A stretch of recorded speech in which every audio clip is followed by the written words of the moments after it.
النهاردة هنعمل ورقة اللحمة بتاعت زمان وبطعم زمان. هنعملها زي ما هي من غير أي اختراعات ولا نزود عليها أي شيء، لأن هو ده الطعم اللي بجد. يلا بينا نبدأ. أول شيء هنقطع الخضار اللي معانا.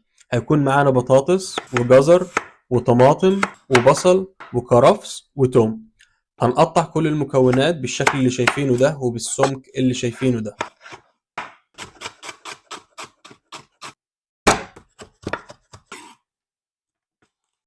بعد ما بنجهز الخضار بننزل فيهم في بولة كلهم مع بعض، وبنتبلهم ملح وفلفل وكمون وكبابة صيني، واختياري هتنزل بورق لورق وهيل ومعلقة من صلصة الطماطم والزيت. وهندربهم كلهم مع بعض بالشكل اللي شايفينه ده، وهنسيبهم على جنب عشان نحضر اللحمة. بالنسبة للحمة هنقطعها برضو بالسمك اللي شايفينه ده عشان ما تاخدش معانا وقت في التسوية.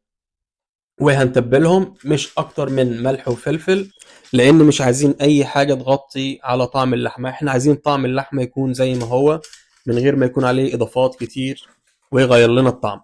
هندربهم كلهم مع بعض وهننزل بيهم على الخضار برضو، هنديهم تقليبة مع بعض كل ده. وهننزل بعيدان الكرفس مش الورق، العيدان هنقطعها بالشكل اللي شايفينه ده، وهنديهم برضو تضريبة مع بعض. وهنفرش على الصينية بتاعتنا السلوفان وورق الزبدة، وهننزل بالخضار واللحمة بتاعتنا. ولازم يكون الفرن على درجة حرارة عالية قبل ما ندخل فيه ورقة اللحمة. أول ما بندخل فيه ورقة اللحمة بننزل درجة الحرارة أقصى شيء 180، وبنسيبها في الفرن لمدة من ساعة وربع لساعة ونص، وهتكون جاهزة معانا. وبعد ما سيبناها في الفرن وطلعناها ده بيكون الشكل النهائي. يلا بينا نفتحها. عايز اقول لكم اصلا ان الريحة لوحدها تخبل.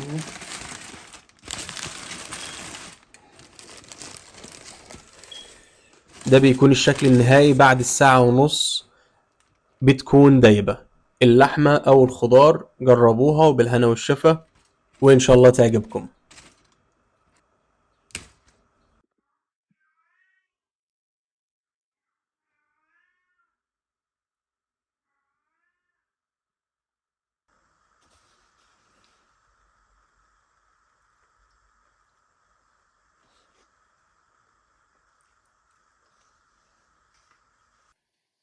بسم الله. حبيبي.